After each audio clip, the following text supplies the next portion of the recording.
What an incredible finale. And it's so tight. It was so good. I had such a fun time with this, Mac.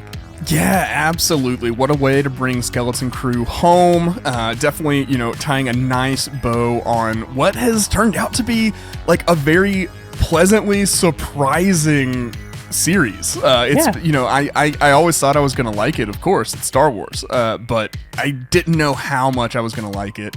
There was a lot that happened in the episode. It was maybe a little more straightforward than we thought it was going to be. Like, we didn't get a lot of the bigger lore questions and stuff that we had, but that's okay because we speculate about that kind of stuff, not expecting answers necessarily. It's just more fun to talk about than to not talk about. So. And what I love is that they didn't give us answers on a lot of those things in terms of like the murals and the scroll, the Jedi.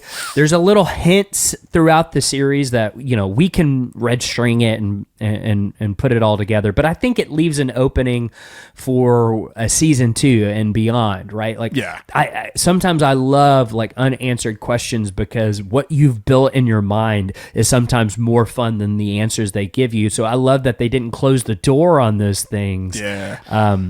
I really love that. But honestly, I think this episode was a master class in Mac's vibroblade theory. So if you're unaware, Mac's vibroblade is an accompanying tool to Occam's razor when discussing Star Wars media. Occam's razor states that basically sometimes the simplest or easiest explanation is the correct one. Mac's vibroblade states that sometimes when you're watching Star Wars, the most Star Warsy thing might be the thing that's about to happen. And I definitely think that was true. We ended up being correct on a lot of things, and then still, the show was able to surprise us with how everything wrapped up. So, hard to ask a whole lot more than that from a finale. We'll talk more about maybe where we think if they were to do a Skeleton Crew season 2, where it might go, what that might look like. But we'll for sure break down the episode before we get too far into that. Yeah, we're definitely going to discuss, okay, if they do a season 2, where do we think it's going? What could they do? What could they be exploring? We'll definitely talk about that towards the end. But, it doesn't have to be the end for us, listener. If you're sad that Skeleton Crew is the last one, that, this is our last breakdown of Skeleton Crew, guess what? It is not over because next week, our season 2, Rick's Road to season 2 of Andor begins with rewatching season 1 of Andor, and it starts next week with episode 1. We're going to be watching it weekly, one episode at a time, giving you absolutely brand new breakdowns, scene by scene, as we go through Andor season 1. And what I love, Mac, is that it kind of ends in April, season 1, our rewatch, and that's the month that Andor season 2 premieres, April 22nd. And so it's kind of perfect the way that it works out. So we want you guys to join us on our journey to season 2 of Andor as we watch every episode of Andor season 1. And we would encourage you not to binge it. I know that's like counterculture right now, but like watch it week to week with us. And I think it's going to be a lot of fun as we just discuss and revisit that series in preparation for season 2 of Andor. So I'm so excited about that. Yeah, absolutely. Absolutely. But this is our Skeleton Crew series finale, as far as we know, breakdown. You're listening to Children of the Watch. I'm Mac Lacey. And I'm Alex Maxwell, and today we are breaking down the finale of Skeleton Crew. If you're new to our podcast, we break down every single episode of Star Wars television, scene by scene, to analyze the story, find comfort Easter eggs, and explain how it all connects to the larger Star Wars universe. And that's what we're doing today by talking about the real good guys. But we want to hear from you guys. What do you think about this episode? What did you think about Skeleton Crew overall? Where do you see it get going if it has a season 2. So call into our Skelephone hotline, 205-259-6675, 205-259-6675. Keep it under 3 minutes. If you mess up, hang up, try again. We'll use your best one, and you could find it on our voicemail episode that comes out later in the week, or our Patreon bonus voicemail episode that we do whenever we have a series in season, and you could be over there for that bonus episode for just $2 a month, patreon.com/the Mandalorian Watch. Speaking of Patreon, one of our great patron listeners is Kyle, and he's helping us out with a contest where you guys can give us a 5-star review over on Apple Podcasts. And all you have to do is include the words I in that 5-star review, and then screenshot your review, email it to mandalorianwatch@gmail.com, and you are entered in. You still have a little time to enter in before we announce the winner on our voicemail episode, so make sure you do that. You can also engage with us over on social media at COT Watch on X, Blue Sky, Instagram, and for the next few days, TikTok. Of course, we started a TikTok right before it ends. Yep. We really got in on that at the right time, I think. You could say we're kind of on the ground floor of things. Yeah. But yeah, go going the wrong way. We actually were really ahead on not having a TikTok anymore. We actually just did that first. We foresaw that. Yeah, for sure. And then at the end of this episode, we're also going to be talking a little bit about the Mandalorian and Grogu movie. We got some news and stuff like that we're going to discuss. But yeah, I think that's mostly what we got to get out of the way before we get back to the matter at hand, which is breaking down the finale of Skeleton Crew. Alex, are you ready to get into the breakdown? Let's do it. After our recap, we begin this episode hearing Jod's saber ignited, but we don't see anything at first, and when we do open up, it's on Fern. I feel like if there's an emphasis on kid focus, it's really on Fern and Wim as the focus of these two episodes. Kind of feels a little more like on Fern's level, to be honest. Now that we've seen the whole show, to me, it kind of seems like Fern is sort of the main character, right, of the adventure. She's the one having to make the toughest calls. There's the most pressure on her, throughout the series and stuff. Wim is also very important, but I think he's more of the audience insert character, right? Yeah. Because we're the ones... Yeah, we want to see the adventure. Take us on the adventure. We're looking off into the horizon, even watching the show, So I think Wim is sort of the audience perspective, the audience insert character. We're experiencing the world kind of through his eyes. But I think Fern is the main character in terms of who has to do the most to accomplish what we accomplish in the series, Yeah, she's the mover of the plot for the kids in my mind, right? Without her, it all kind of falls apart. So we kind of focus in on her, and she trembles, as does the rest of the kids, as Farah asks how they can thank the emissary. Jod continues to pretend to be the emissary, satisfied that Farah thinks that he's a Jedi. So after taking credit for reuniting families, he puts his saber away, and Farah continues to go on about not interfering with his offloading duties. But Jod orders droids to confine them.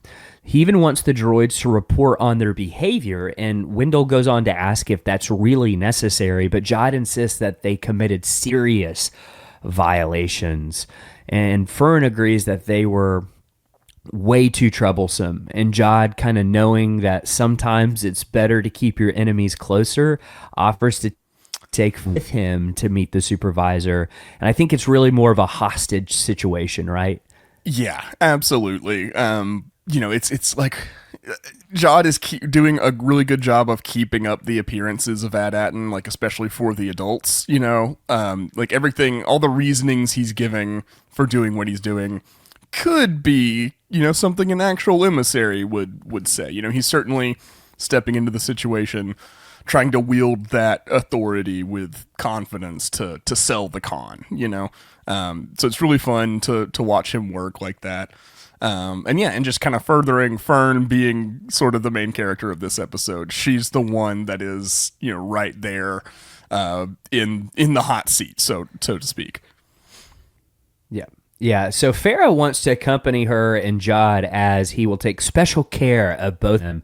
We get Fern's lip quiver in dread as we cut to black, and we get our title credits, Skeleton Crew, for one last time. And I'm praying, I'm hoping that it's not for the last time ever, because I would love to see more of these kids and their Scooby-Doo adventures, I think, is what it would become, like you said last week. But we open back up to a Star Wars microwave heating up a TV dinner. I like these, Mac. I like these microwaves. I wonder if they can be sponsors for us. They look pretty cool. They almost look like they have been. They almost look like they have been a sponsor for us in the past. Wendell says there's nothing like a home cooked meal, like a dad would say, and like this totally looks like a TV dinner. So I love that line from him. It's so good. Yeah, it's like, you know, this is his idea of really going above and beyond in the kitchen, you know, and we don't know the culinary traditions of At-Atten. Maybe, You're right. Maybe they've really, this is a traditional cooking vessel. You know, it's all of the 9 jewels of the Old Republic have mastered a different cooking vessel, and this is the one At-Atten has done. Yeah, so Wendell clearly went out, killed some sort of animal, prepared it, put it in a TV box dinner thing so he could put it in the microwave. Okay. Yep. Yeah. I totally it's real farm to table. It's okay. Wim notices the droid watching them, and Wendell says that he will have to take the assessment now that he's back, and the argument commences. So Wendell questions what he's going to do with himself if he's not part of the great work, and Wim says there's a lot more to the galaxy Wim's than the like, great work. I'm a different person now. Yeah. Like, I have seen things. I can't just go back to what was happening before. And I think we can all kind of relate to that, right? Like, we've all been a kid, and like something is, you know, kind of like predetermined or predestined for you, and then something happens in life where you're like, I'm the person you had these plans laid out for. I'm not that person anymore. Yeah. This is kind of a classic battle I think everyone has at some point with their parents, you know, even as adults. I think sometimes those expectations of like what they had envisioned for you is different than what you're living. And I think that's, you know, seeing it now from both sides, and my perspective is like, ugh, like I could see myself being Wendell in this situation totally. Right. But yeah, that's the thing. Wendell's never played for a villain, right? No, it's not like he's a bad guy. He's like maybe not being father of the year, right? But we also see him have an arc in that. So it's, you know, it's not like Wendell's a bad guy. He's just like so entrenched in the life he has going on around him that he can't kind of see the forest through the trees. Right. And you know, Mac, Yoda once said, "We are what they grow beyond." And that's a great line. I think it applies here too. Yeah. That's good. That's a Star Wars reference, right? Yeah, it is. It's from a Star Wars movie. That's good pull. Sure. Good pull. Yeah, I like Star Wars. It's pretty good. It's pretty good. Wendell asked Wim if he doesn't think he's wanted to go off and meet Jedi before. Like, of course I've wanted to do that, but like he's kind of hinting at like I had to grow up, you know. And Wim almost gives it all away in front of the droid that Jod is not a Jedi, but then apologizes, and he knows how good he has it at home. And he goes on to say there are certain people out there who want to ruin it. And then Wendell looks up and says, "Well, that's what the supervisor's for." And to me, that was an indicator of like, okay, we're definitely getting an answer on who the supervisor is in this episode. And I was like, oh yes, here we go. We're going to get that answer. So I was happy about that line. Yeah, for sure. Meanwhile, in the elevator up in the supervisor tower, Farrah's starting to get a little nervous that they're going to meet the supervisor. And she says that it's a great honor because no one this young has ever met them. And Fern keeps eyeing Jod the entire way up of like, is he about to do something? What's like going on? When's the other shoe about to drop? Like, let's... Yeah. So back in Wim's room, he tries contacting Neil, who says he's also being watched by the safety droids. And this whole scene with the walkie-talkies really, really reminded me of Stranger Things because they pretty much have this exact same scene several times in Stranger Things. So like the vibes were there for sure. Yeah, I do actually. I think I really like those little touches in Skeleton Crew. I almost wish there was a little more of just the kids doing kid things kind of amongst themselves in the show, because that's some of my favorite stuff that we get of the main four. Absolutely. Yeah. Yeah. And then the safety droid in his home interrupts him talking, and Wim quickly pivots, pretending he was playing with his action figures. He even pretends one of them is Princess Fern. He's like, oh, Princess Fern, help me. I thought that was pretty good. It's good. Back in the tower, the elevator reaches the top and they enter a darkened room. In the center is what appears to be a large R2 type head. Mixed with like an Imperial probe droid almost. Yeah. It's like if Chopper and an Imperial probe droid had a child, and that child had gigantism. Honestly, it seems like the Separatist dream. Looking at it, it's like this is what the Separatists would want. This is what Count Dooku died for. Exactly. This seems right up their alley. There's cables hanging loose from the ceiling. There's dust all over the computers, and the head swivels and turns to greet them with a red and flashing blue light in the center of it. I was almost expecting to see a parade of helmets in its lens.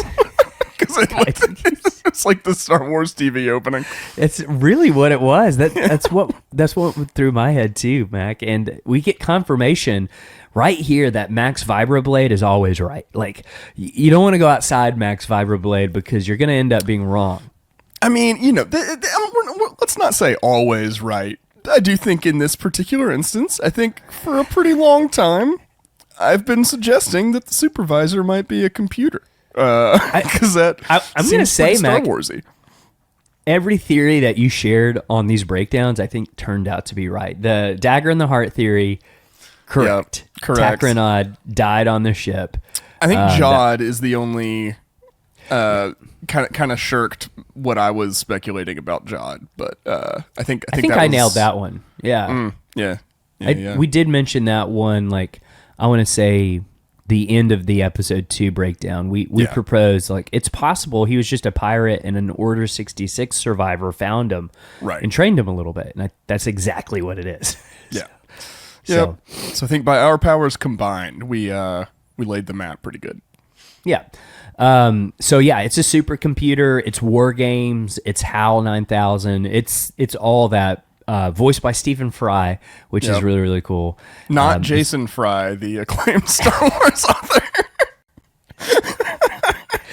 I love that's where your mind went automatically. I was just like, yeah, he's in the family. They just kind of put him in there. They're really cutting costs. Like, all right, your book deal includes 30 hours of voiceover work. I would take it. I'd take it. I would do that. The supervisor greets Farrah and Fern while Jod watches, and he notices Jod, and he introduces himself as emissary for the Republic and Jedi, and he floats his lightsaber in the air to prove it while Fern whispers to her mom that it's a trick. Then the supervisor says it's been quite some time since the last emissary visited, and Jod plays it off. He asks the supervisor to let his ship pass through the barrier, and Farrah interrupts and asks why he can't get a second ship through. And Jod says that she asks way too many questions, and it's best if she just be quiet and just obey. And the supervisor says... That's what everybody wants to hear, you know? Yeah, great. It's a really good way to get somebody immediately on your side. Just obey. Specifically use that word. Supervisor says, well said. Strict obedience to authority has kept Atten running smoothly for generations. Your other ship may land if you can clear up one tiny detail. You see, the last message from the Republic stated that all the Jedi were traitors. So which are you lying about? Being an emissary or a Jedi? And I was like, sick burn, Supervisor. Yeah, throwing shade is in the supervisor's programming.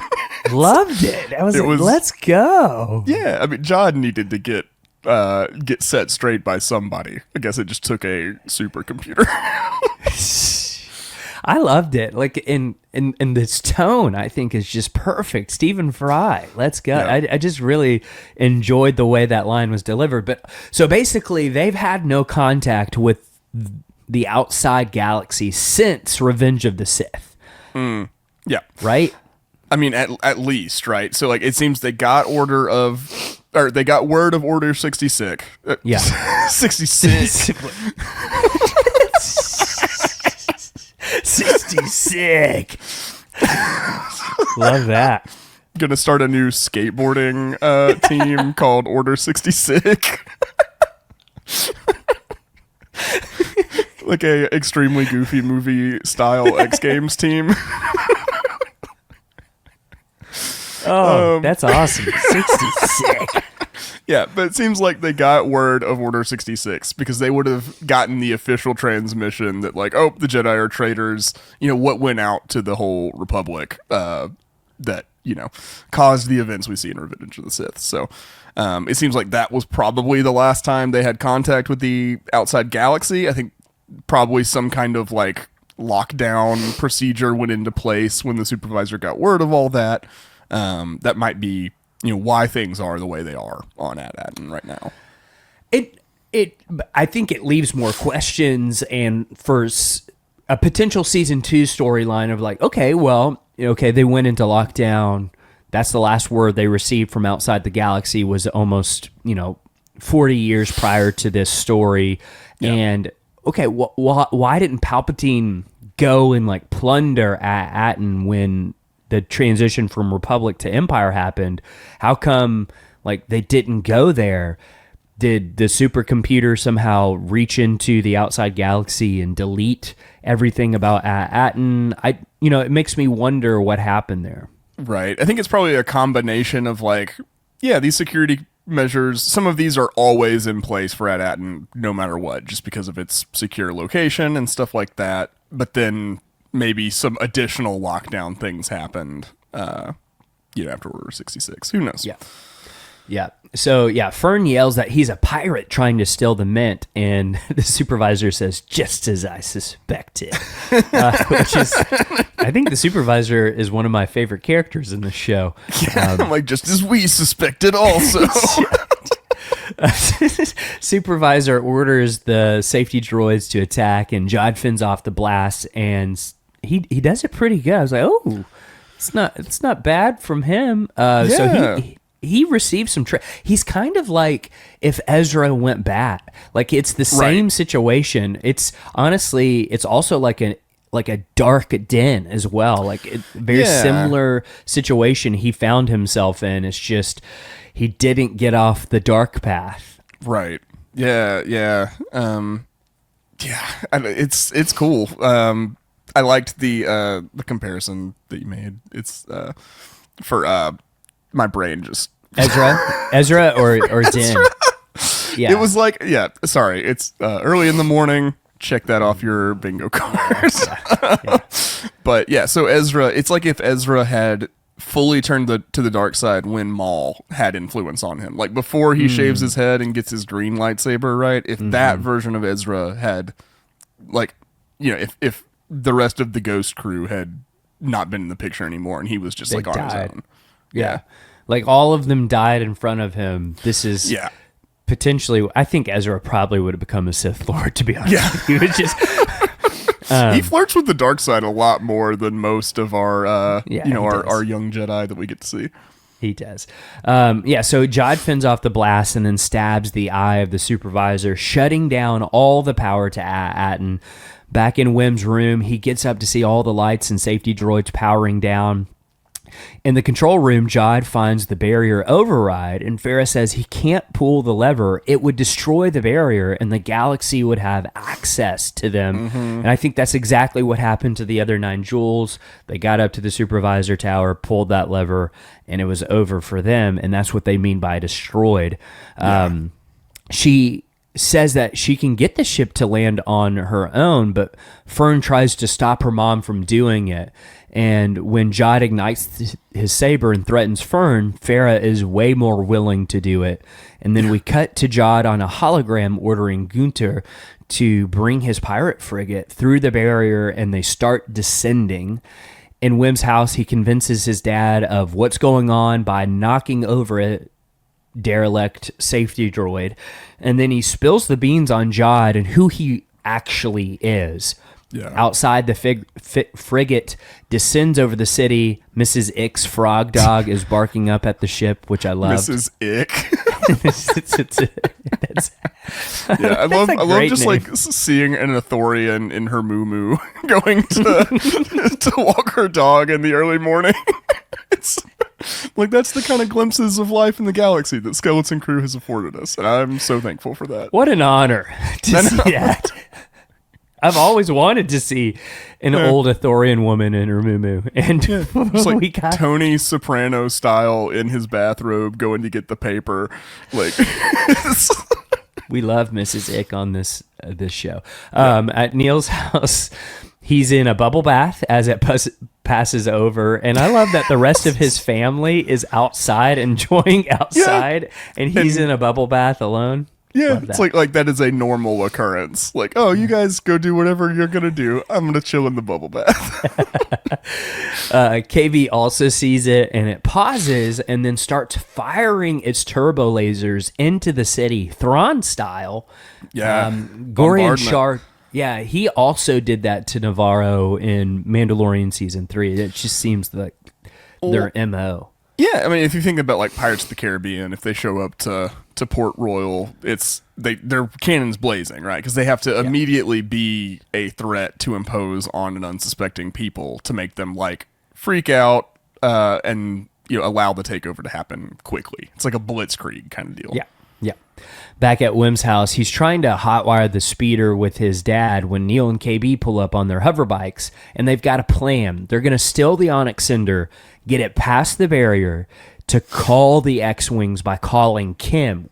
And I love how that all comes back, right? Like, that was well set up. That's one of the great things I think about this show. It's just the writing so tight. They kind of deliver on everything but one thing, which I think... Well, they kind of deliver on it. We'll talk about it when they get it. The Jedi stuff. Yeah. I think that's where they could go for season 2. That's kind of where I'm thinking.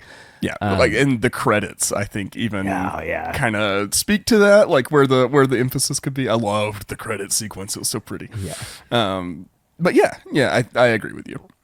Yeah. So for me, this is when the episode really picked up. I thought, if I'm going to criticize this episode, there's 2 criticisms I will give it. I think it's way too short for a finale in terms of everything that they were trying to do. It felt a little rushed. However, it didn't feel rushed up until this point. I was like, okay, they're really, really taking their time. It felt a little slow, and then this is where the episode really, really ramped up in terms of, okay, there's a threat level, and we've got to deal with it, and we have a plan to execute. And I really love the episode from here on out. Yeah, the beginning, kind of the first half, is really just Jod and the kids and the parents in a series of rooms with like a series of slightly changing power dynamics, with Jod's threats becoming increasingly more, urgent and stuff like that. But like, if you think about just what happens, like the action beats, our characters kind of moved from a couple different rooms, and the kids started formulating a plan basically. So yeah, I mean, I liked it. Like, I like all the atmospheric stuff. I loved focusing on like Jude Law's performance a little bit, taking some time, but yeah, it definitely seemed like the pace changes at this point. Like it's it's the difference between like the first act of A New Hope and the trench run, like without the second act, kind of, if that makes sense. So that's what it feels like. Yeah, that's a good comparison. Wim speeds off on his bike with his friends, and Wendell goes to chase him, and he stops by Falfa, who's just sitting there on his bike, who is like a reference to Harrison Ford's American Graffiti character. Yeah. I'm just going to pretend that he punches him off of his bike. We don't see it, but I'm just going to imagine that's what happened. And we cut to a scene as Wendell catches up with the kids, and they speed through the streets as the pirates exit the ships on hover sleds, and they're landing in drop ships all across the city. Above, Vane notices the kids on the bikes and fires on them as they bob and weave through the streets and eventually jump over a barrier into the forest. And they're zooming through the forest and jump the ravine, and even Wendell makes it. And when they land, Wendell whoops and claps, his inner child unlocked. Yeah. I really like that scene a lot. Yeah, for sure. Like it I love that they went out of their way to put something in here that like you said, gets Wendell back in touch with that part of him that is with, like, I think he's so protective and stuff of Wim because he understands. Like you said earlier, like, you don't think I wanted to rush off and meet Jedi and stuff. He knows what Wim feels, and so this action just gets him back in touch with that part of him, and like, he's more understanding of Wim and the rest of the kids from this point out. Absolutely.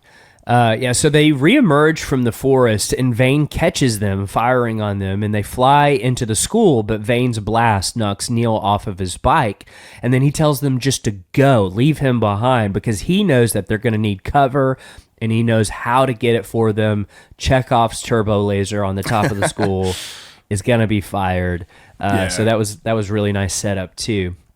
For sure. And that's another example of just like every single thing was set up before, like the turbo laser was in place because we already found it on Akron. We know it's kind of a direct copy. And I think maybe that's why we couldn't have some of like the crazy big lore reveals and stuff like that we wanted, because that would just leave big holes in the writing that would kind of it would detract from the tightness of the narrative right now, Exactly. So I think, like, in favor of just really solid storytelling, that's why we forewent some of the bigger things we were speculating about. And I always would prefer them to serve the story in those instances, right? Because that's just how you get tight, enjoyable material like Skeleton Crew. So. Yep.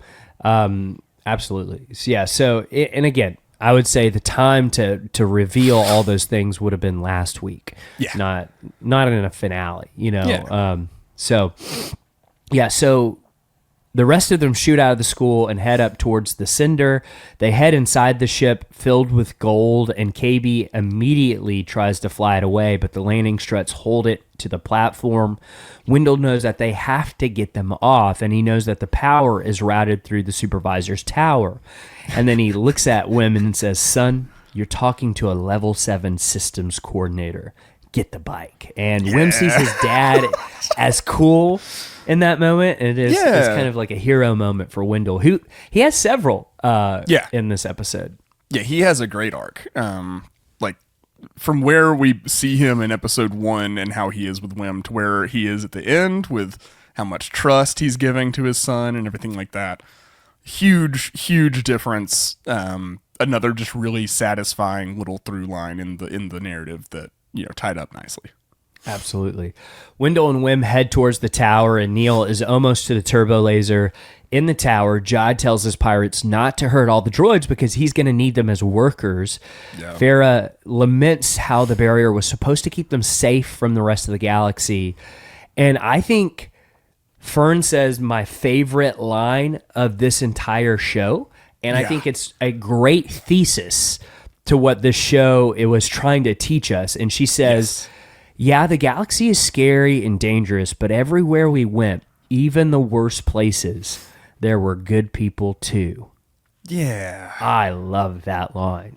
I do too. It's it's taking the overarching message of hope that Star Wars kind of always has, right? And it's instilling it into a very specific, like, applicable life context, right? Of like, no matter where you are, no matter how bleak things look, how scary things look, there are going to be people around you that you can reach out to that will help, that, like, there's always good to be found, no matter how bleak things look, you know?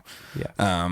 And, like, I think that's definitely something we have to remember in, you know, our everyday life. Like, whether it's, you know, terrible stuff that's happening throughout the country, weather related, like fires and that kind of stuff. Like, yeah, that is terrible. It's a bleak situation. But if you look around, there's so many people helping, you know, all across the country, all across the world. So, like, in the face of those bleak situations, like, find the good, hold on to that, and that'll carry you through.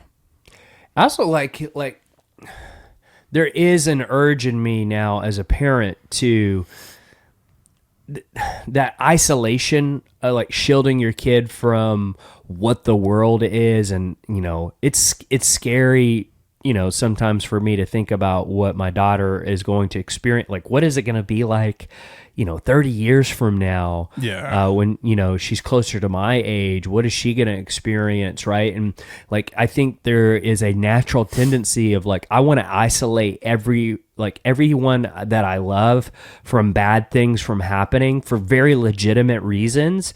Right. But it can't shield you from everything. And I think we as human beings are meant to go out and explore, to face danger, to confront it. And that isolation kind of robs you of those moments of growth for yourself. And I think that's kind of what the show is teaching us, of, like, listen, you can stay behind, you can live a comfortable life and have, you know, a good life, but is it going to be a life that you know, fulfill your potential in? Probably not, because I think for you to fill your potential as a person is you have to sometimes go out into that scary galaxy, go out into that scary world and confront it. And when you do that, I think the show is saying there's going to be people standing right there beside you to help you along the way. And there was examples of that in every episode, every planet that they visited. There was someone that helped them, whether it be Catholips, Hana, you know, like there's always Kim. There's always someone there to help them, and I think that's the biggest takeaway from this show, and I absolutely love that, because I think it's a great message to especially younger people. Yeah, for sure. I mean, I can't really add anything to that. You summed it up super well. So, but yeah, this line was great. I think, like you said, it works perfectly as, like, a thesis statement for the theme of the show. Yeah, so Fern asks her mom just to trust her, and they start planning on what to do, but Jod fires a blaster and orders them to stop scheming. Yeah. I love that. Like, he knows, because he's a pirate. He himself absolutely schemes, and it's another example of, like, putting Fern, the kind of you know, fibber, you know, con artist of the group, putting her up against Jod, who's the veteran of all those things, you know. Exactly. I always like that dichotomy. Yeah, so he presses a button to address Atten, and he says he's taken control, and they'll be fine if they just follow his orders. They all work for him now. We see Neil's dad, who's just, you know, he's the absent 80s dad, even more absent than Wendell, I think. Just has no care. He even, like, walking out, it doesn't seem like he cares too much about what's going on. Back below, Wendell turns down a canal as Vane continues to fire onto him as they head straight towards the supervisor tower. Then the elevator opens up to reveal Wim, and he immediately starts bluffing, saying that he already called the X-Wings. And when Jod asks about the barrier blocking comms, Wim says, "Not if you have the crystal of the founders." And I love this because it seems like he read some early Bantam era Star Wars book. And he's using that story from his story pad to kind of inform the story that he's weaving to Jod. And so I think that's kind of where that comes from. All his stories that he read, he's able to weave a story that absolutely fails in every aspect right here. Yeah, it's very funny. I still think Wim would be an amazing podcast guest. Oh yeah. He does basically what we do. He reads all the stories and be like, but what if? This seems like it could be Star Warsy. Like let's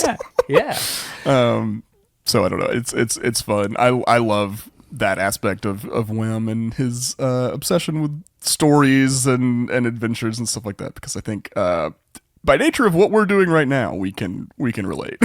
Oh, absolutely. Yeah. So he goes on to explain that they discovered the Crystal of the Founders, and it was in the northern mountains, guarded by an ancient warrior. He then says the entire Jedi army is on their way. Mm-hmm. And I was like, oh, gosh, why'd you have to say that? And overextended a little bit. Yeah. Jod says, well, the Jedi are all dead. Mm-hmm. And Fern tries saving the story by saying Wim actually found the crystal a long time ago. It was a long time ago.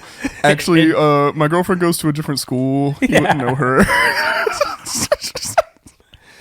Yep. Yeah. But the problem is Jod knows what we all know. That happened in Revenge of the Sith. Jod tells them that he needs to work on that story, but it's enough time for Wendell to power everything back on. Jod fires on him, but he doesn't hit him. And then he gathers them all together when KB manages to get the cinder up in the air. And it's revealed that SM-33's head is helping KB fly while Neil fires the turbo laser cannon from below, and the frigate fires down on the turret while Neil jumps away, and it kind of gives that opening for KB to race past the frigate, and she gets past the barrier, which is just a really cool shot of it flying up out of the gases and stuff. I thought that looked really, really, really cool. Yeah, for sure. All of the visual effects in this episode I thought were so on point. Just absolutely amazing. The score as well for this episode in particular.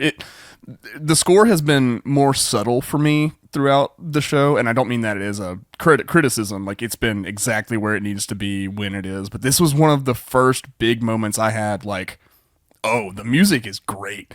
Especially a little later when the X-Wings show up and stuff like that. Oh, yeah. It's good stuff. Mick Giacchino, man. He did great.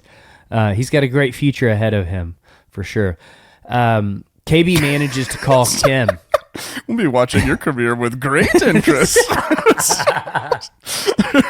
I did a little Palpatine there, didn't I? Yeah. Did you notice that the supervisor also he said that line? I've been watching your careers with great interest. I kind of love that he did kind of sound like Clone Wars Palpatine a little bit, didn't he? A little bit. So yeah, KB manages to call Kim asking for help, and she says the New Republic will be on the way, and KB tries to say that they need some sort of way to get past the barrier before she's attacked and hit. The ship starts free falling, and she manages to call them as it falls through the sky, and Jod orders everyone in the tower to go and look at what they've done. Yeah. And KB's moms down below encourage her that she can fix anything, and they watch in horror as it appears that she crashes, and Fern gives her best Obi-Wan, no! That was a nice touch. Jod is upset, and I think that does show, like, okay, Jod has a little heart here because he's upset by what happened. Well, if you look at what he does, right, he like, his threats start getting increasingly more frustrated and angry and stuff like that, but he gets frustrated because I think he knows he's not going to be able to just, like, slaughter this group of people, right? Like, I think he's at every step, he's not a good guy. He's not doing good things, but I think he is showing a level of restraint that, you know, a Sith, for example, would not show. Yeah, they'd all be beheaded. Right. So I think that's the difference. Like, that's the Jedi that's still carrying on in Jod. If, you know, as small as that voice may be, I think that's what's keeping him from just completely, you know, going bad here. Yeah, and Jod is saying that it didn't have to be like this, and as he's doing that, Fern looks back at the override lever, and Women Fern knows what the plan is, okay? It's to pull that lever, and she starts running for it. Farrah is forced to tackle her so she's not shot. Then I was going to write out the details, but I just wrote, there's a big kerfuffle. I think that pretty much summarizes it. You can imagine like a little cartoon dust cloud with like fists and kicks coming out of it occasionally. You know what I mean? That's pretty much what happens. So yeah, and it all ends with a choice that Wim has of pulling it or his dad, and his hands on the lever, and he says, "You're no Jedi, you lied, and now the real good guys are coming." Then in anger, we get Jod's backstory here, and he says that no one is coming to save them. And he goes on to say, "When I was your age, all I cared about was not starving. I was living in a hole in the ground, and a Jedi found me. She may have been desperate and ragged like me, but she told me I had potential, and that was, well, she only taught me a little before they hunted her down, and they made me watch whilst they killed her. That's the galaxy. It's dark with a few pinpricks of light." So he's almost reiterating what Fern said, right? Like, because this even for him in this terrible situation, there was somebody good around him as a child, you know? And yeah, it's crazy. I think it definitely shows you, like, you can definitely see how Jod becomes the way he is going through that as a child, right? Yeah. Having the one kind of good thing you've experienced in life taken away from you in such a violent manner. You know, I think he's almost representative of the galaxy, right? Kind of become hardened, you know, like callous, but he says it's dark with a few pinpricks of light, and I think we see those couple little pinpricks of light even in him. Yeah, and I think, you know, his anger with the kids comes specifically of, like, he's mad that they're, like, not satisfied with what they have. Yeah. Like, I didn't have everything that you had, and you're complaining. You have, like, parents, a nice house that you can take bubble baths in. Like, yeah.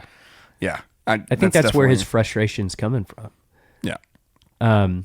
Yeah, so he forces Wim to let go, and he retracts the blade, and Wim runs to his dad while Jod says he doesn't want to hurt or damage anything. He just wants them to continue the great work as Wendell begins to go Super Saiyan. Yeah. He makes a fist, and like as Jod is talking, he just walks up and sucker punches him right in the face. Yeah. And I was like, yes, go Wendell. And this is like the completion of his arc. I feel like he's someone who was, you know, in the first episode and up until this point, we see he's scared. He's waiting for others to solve problems. He's relying on, you know, external factors to keep him safe. Now we see he's a person who's not even going to ask anybody, not even going to wait for Jod to conclude. He's just going to walk up and punch him because Wim's in trouble, you know? Exactly. Dad mode is activated. Yeah, for sure. Yeah, so, and then we get a great sequence here as Wendell struggles for the lever with Jod on him. Wim is trying to get the saber. Fern goes to help with Wim because Jod is pulling it with the Force while he's also trying to stop Wim. And then Farrah goes to help Wendell to pull it down. I thought this was all super cinematic. Kind of reminded me of The Last Jedi a little bit. The throne room scene with Force pulling on the lightsaber and everything. Yeah. Where my head was, I thought when Wendell's holding the lightsaber with the blade pointed, like the blade end pointed towards Jod, and Jod is Force pulling the lightsaber. Oh, yeah. I thought Wim was going to turn it on and let go. And then Well, that that was would going have to been be something. Yeah. That was going to be the end of Jod. That's where my mind was. I'm glad it didn't go that way because I do want more stories about Jod Na Nawood. Absolutely. Yeah. We'll talk about that. Yeah, so I thought this was a great sequence, just really good stuff. And Farrah grabs on, pulls it down with Wendell, and then flares of light just wash over their faces as the light fills the room. And Wim turns on the lightsaber. You know, he gets to be a Jedi kind of in that moment. And Jod kind of realizes he's defeated and tosses his blaster aside. The barrier begins to break down, its green light flashing across the planet, and leaves behind the stars of the night sky. And the townsfolk see them for the very first time. And then we see an X-Wing squadron followed by a pair of B-Wings. Yeah! I was Super so cool to see excited to B-Wings. see. Absolutely. And we even get to see them doing their thing with the, I can't remember what it's called. It's like the saber blast, like The laser. cannon or something like that. The tri-laser thing going on there. Yeah. The thing we get to see like Hera use in Rebels, but we never get to see in like Return of the Jedi, I don't think. Yeah. So it's just really cool to see B-Wings. Oh, gosh. I love B-Wings. They're so cool. Yeah, and this is my favorite musical moment of the series is when the New Republic shows up, just like the triumphant, victorious kind of march style music. Just really riveting. Yeah, I'm gonna pretend that Omega is in one of the X-Wings. Yeah, because Omega and Wim, I feel like share a very similar sort of character dynamic. Of like, I think they would be very comparable. And so the crowd cheers, and I do too, as they attack the pirates and bring them all down. Back in the tower, they race to leave the tower to save KB, and as they're leaving, Wim calls out to Jod, who stops and gives them a small smirk before they leave him behind. I kind of thought at this moment like the tower was about to fall or something like that. I also thought that. It was almost like Jod was accepting a fate, like having been bested. But I'm glad, again, that did not come to pass. And Jod gives them kind of that small smirk of like, you did it, kid. You beat me. Kind of that Indiana Jones in The Last Crusade when he puts the hat on. You know, Indiana Jones, the guy who gives him the hat, which is one of my favorite Indiana Jones moments of all time. That whole so like young Indiana sequence is so good. I can just watch that over and over again. But yeah, it's that like, yeah, they were opponents in this particular scenario, but I think Jod is also kind of proud in a way. Yeah. Like, I think that's what that smirk is. Because, again, he's a pirate. He understands that everybody's on their own team. And so it's not like he's begrudging the kids for stopping what he's doing, right? Like, he understands. So. He's like, obviously, that's, you know, I'm invading their world and trying to plunder them. They're going to stop me. Yeah. I like that little moment. And he goes to watch through the window as his frigate, that's so hard for me to say, frigate crashes down towards the ground, and he looks down for a moment and then back up with kind of a hint of determination of like, he's forming another plan in his head of like, maybe I can pass off that I died in that crash, but I'm going to escape and do something. And so the kids get to the cinder as they charge into the atrium, and in the twisted ceiling dome above is the cinder. The ramp plops open and credits start to pile out as KB's limp body just falls out. And at first I was thinking she's dead. I was like, oh my gosh. Yeah, it was wild. She comes out like somebody hit the jackpot on a slot machine. Like just vending machine style. Has that ever happened to you? Have you ever won like a slot machine? Like, have you ever? I've never gambled for money really, apart from like a casual game with friends or whatever. I've never been to a casino or anything like that. I'm like, gambling is just not one of the vices that super appeals to me. But me neither. I just but I have played like a penny slot machine before, and I got down to like, I had $20 and I got down to like 6 cents, And I pulled it one more time, and I won $60. And I said, boom. I'm walking away. I beat Vegas because it was in Vegas. And I haven't done it since. So I walked away a winner. Yeah, I'd love sometime to be like, okay, I have $200 that in my mind I'm lighting on fire.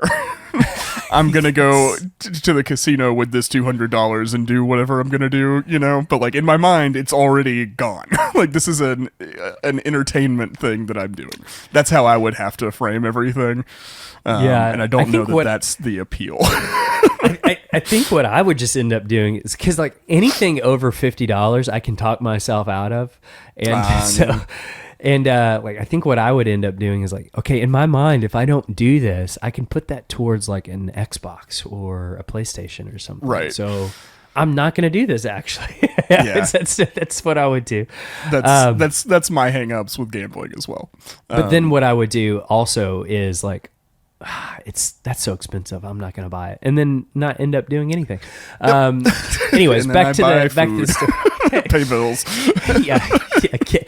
KB watches as KB's limp body falls out, and we think she's dead at first before she wakes up asking if they won, and they all share a nice group hug. And above, SM33 exits with his head in his arm. So he's all good. That he can be repaired, and Neil saves. He doesn't even need to be repaired. It doesn't look like. I think his head was more mounted just positionally. I don't know that it was connected to a whole lot. No. Neil saves Snowball as they back away from the crash ship, and Fern mentions that at least he doesn't have to take the assessment anymore. And Wim turns and watches as two X-Wings fly past, and out from the smoke emerges a blockade runner. Wim looks up as his dad calls out for him, dreaming of what could be. And we slowly pan up as we see the New Republic fleet and settle on the night sky and moon as we cut to the story pad animations at the end. And I will say, the only true criticism besides it being so short, because I wanted more, was it's a very abrupt ending of like, I kind of wanted to see them in their homes with their families, SM33 in the bubble bath with Neil or something, you know what I mean? Like something along those lines of like just a settling of everything's okay on Atten. But even just like the kids and their parents all sitting around a campfire or something like. And by a campfire, I mean like smoldering piece of rubble or something. Yeah. Like I agree with you. Like I understand why they did. Like we saw this show has all been about like we're only showing you the most important pieces of the action, right? We're cutting a lot of the transitional material or the rising and falling and just getting straight into it a lot of the time. I think this is kind of a symptom of that like we've shown you the most important stuff. That's all we got. You know, we don't need to waste time with resolution. But I think here at the end of the series, I could have used a little bit more.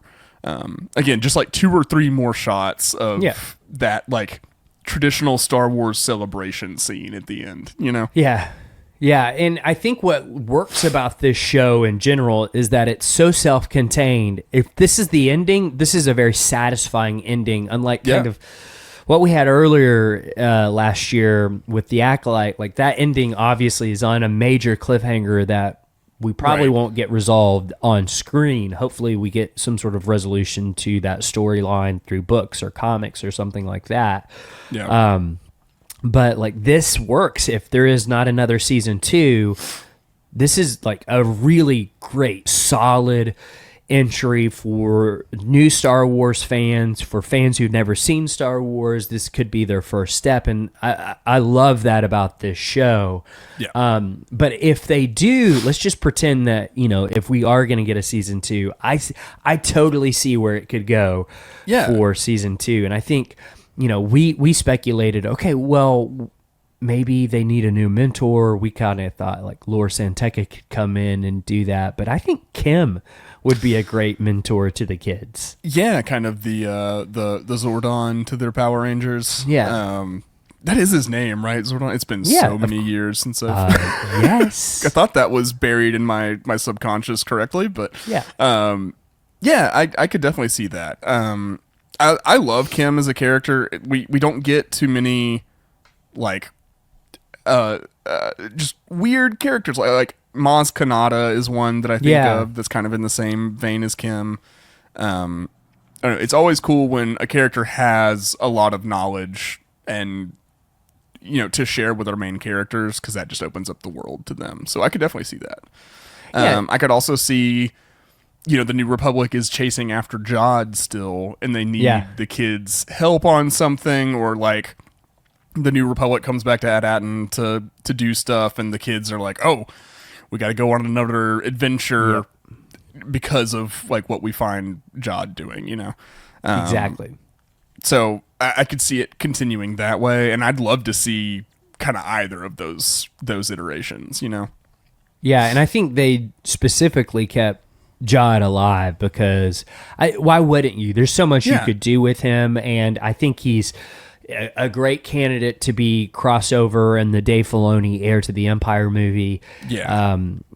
A character like that works really, really well because you don't know what he's going to do. You don't know if he's going to help someone like Thrawn or the New Republic or himself. You just don't know. He's kind of a chaos agent in that vein. But like in my mind, what I love is that they did not really give us answers on like the rest of the jewels, the scroll. Why does it look so old? Why do they mythologize Aten? And you can make those answers in your head if they don't give us anything, which I think is a great way to kind of like have fun theorizing about this show going forward. But I also think it leaves plenty for a season 2 of like, there's something else about kind of like what we talked about all season about what made these planets special and why they put it on the mint on Aten anyway, because it was already hidden, or there's some sort of connection, kind of like what Wim was hinting at of like maybe there actually is something in the northern mountains and that it's Jedi related. That's where you could go for a season 2, and I think it would work great because the kids have already experienced an adventure, and it makes sense of like they could do another one, or maybe there's something in SM33's memory bank that gets unlocked that starts the adventure. There's so much that they could do with it. For sure. Maybe like the Onyx Cinder gets a transmission from an unknown source one day or something.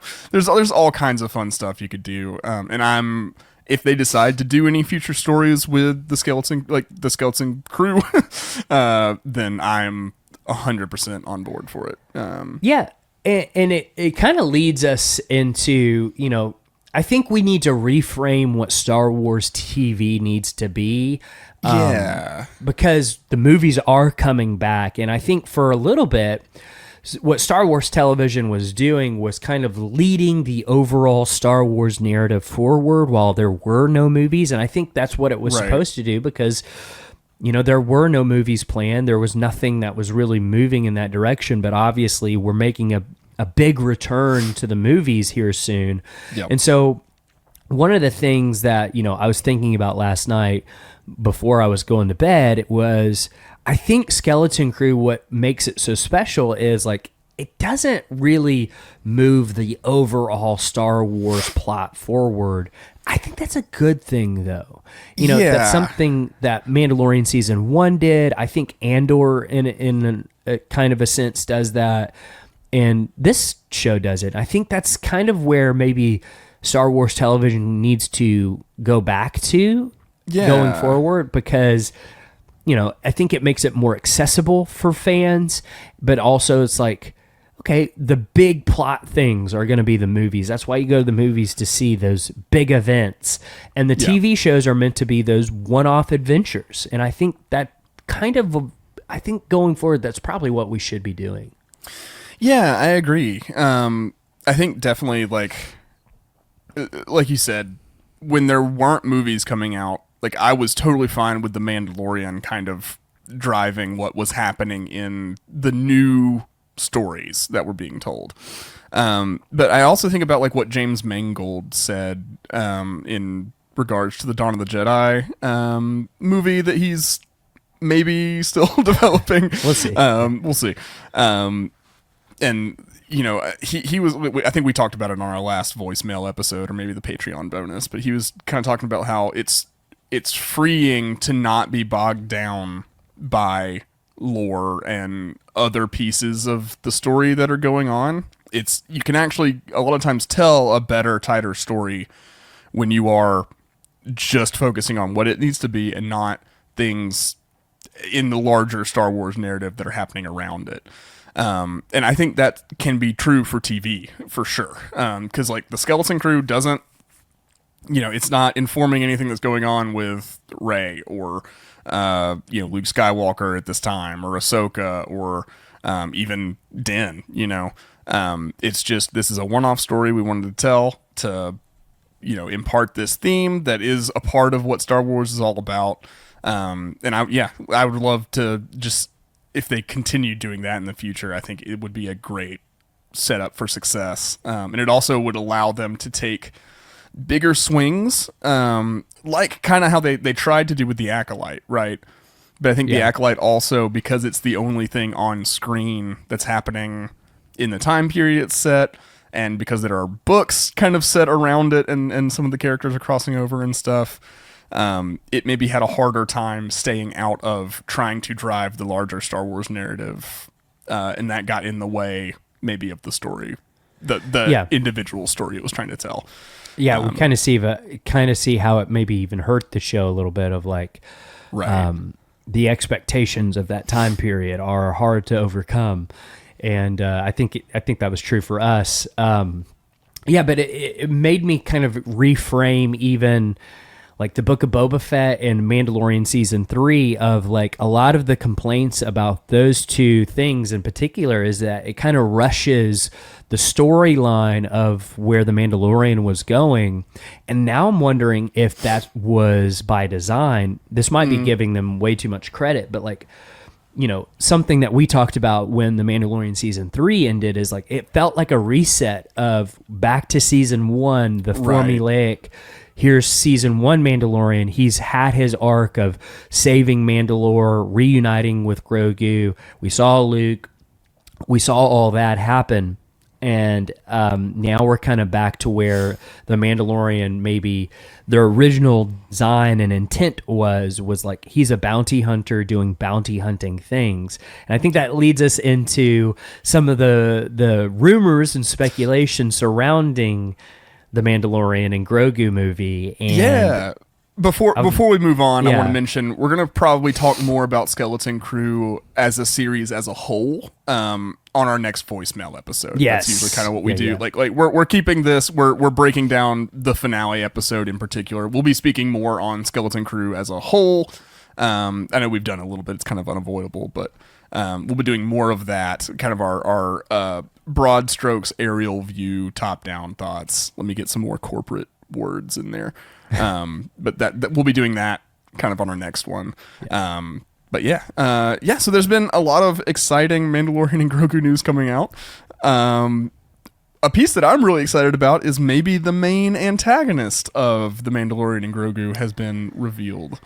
Maybe. We'll so Imbo. If you don't know, Imbo is a really cool character from the Clone Wars.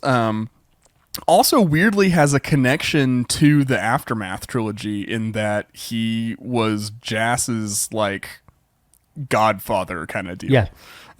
So I mean he's a character who's got he's rooted in the Clone Wars. He's also like already kind of important at the time period of the Mandalorian and Grogu.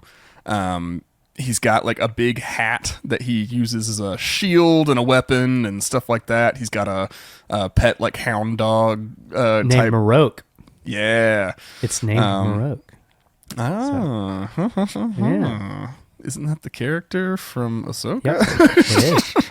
It is. I think probably different characters. It is. But both the same name. Yeah. So it's been revealed like the Imbo is in the movie, and right now they're trying to frame him as the main antagonist with a particular narrative that's going to kind of be the plot of Mandalorian and Grogu. And this is all rumor stuff that we're talking take it about. With a grain of salt. Yeah. But Do you want to talk about a little bit of the plot rumors that we're hearing? Yeah, so the idea is basically, if you remember, Jeremy Allen White is rumored to be cast as Rhoda the Hutt, which is Jabba the Hutt's son. Yep. And he was in that first iteration of the Clone Wars animated movie that came out that really kicked off the series. It's not stinky. It's not widely beloved. It is not. It is not the best outing of Star Wars. I'm sure it's someone's favorite, but is most people's least favorite thing that they've ever seen in Star Wars. Not my favorite. but the plot is basically Rhoda is captured. Anakin and Ahsoka have to save him from Count Dooku. Well, it sounds very similar to what this potential plot for the movie could be, where Rhoda is being hunted by Embo, and Din is hired to save Rhoda the Hutt, and it's bounty hunter versus bounty hunter, with Embo being the main antagonist. And I would say the word is antagonist because I don't think he's very villainous, but I do think it's kind of like Boba Fett, where he's kind of that anti-hero. It depends on who he's working with. He is very formidable.